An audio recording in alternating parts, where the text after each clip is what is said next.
Hi, I'm Frederick Weems. Here is something I wrote called Dance. Here is a memory I cannot place. I can't give it a context. I do know I was about 10, and that, even then, I knew I was witnessing something of almost primal humiliation. I was taken to a rain dance. If you are expecting a troupe in moccasins and headdresses, a plaster teepee in the background, you'd be wrong. As bad as that would be, it would represent a money-making scheme at least.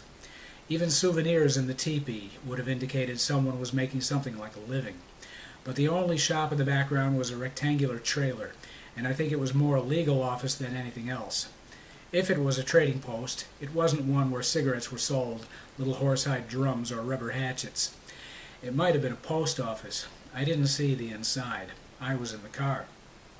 My friend was with me, and his mother, or since I can't remember which friend it was, it could be that I should say her mother, went inside the trailer.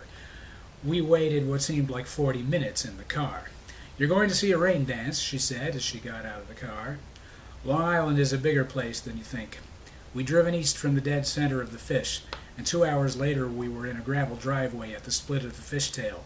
Depending on whose mother it was who'd driven us out here, and I have 3 in mind, she genuinely thought we were going to see the sort of thing tourists on reservations got to see, or she was simply on business and knew that you could pay to see an actual rain dance, or, and this is what I think it was, she was finalizing something legal. If she was this third mother, she was someone who could finalize something legal and who might, as part of the bargain, extract a little something off the books from someone to whom something legal was being done.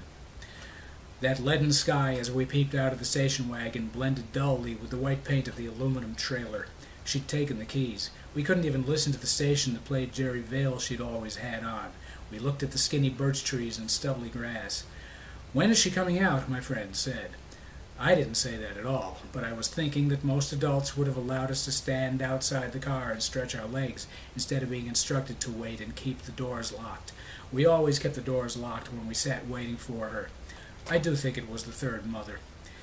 I was glad we didn't have the Jerry Vale station on. I'd have preferred ABC, with Cousin Brucey talking over the ends of songs, but this car never seemed to receive anything but music aimed at audiences who never survived the office party.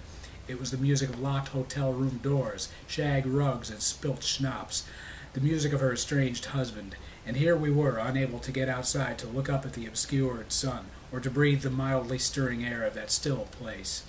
Finally, the trailer door opened. Then it almost closed. It opened wider, and the third mother, who I really think it was, although it might have been the one who was very innocent, or the one who thought it would be nice to treat us to that happy dance, stood in her white cape and white riding cap, clearly saying something we couldn't hear, and making it clear to someone who could. She put her foot on the grated metal step and walked toward the car. Opening the car door, she said, "Climb out. We're seeing it." She added, "Now be quiet." The 3 of us, my friend and I, and the third mother, stood just outside the car. We waited. My friend started to ask something. "Shh," said his or her mother. Little birds of the sort you see on Long Island made little darting starts from small twigs to other small twigs.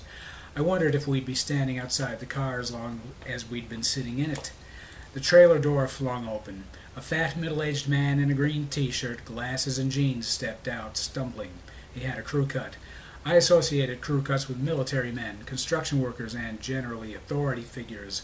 My father had a crew cut, but my father always smiled.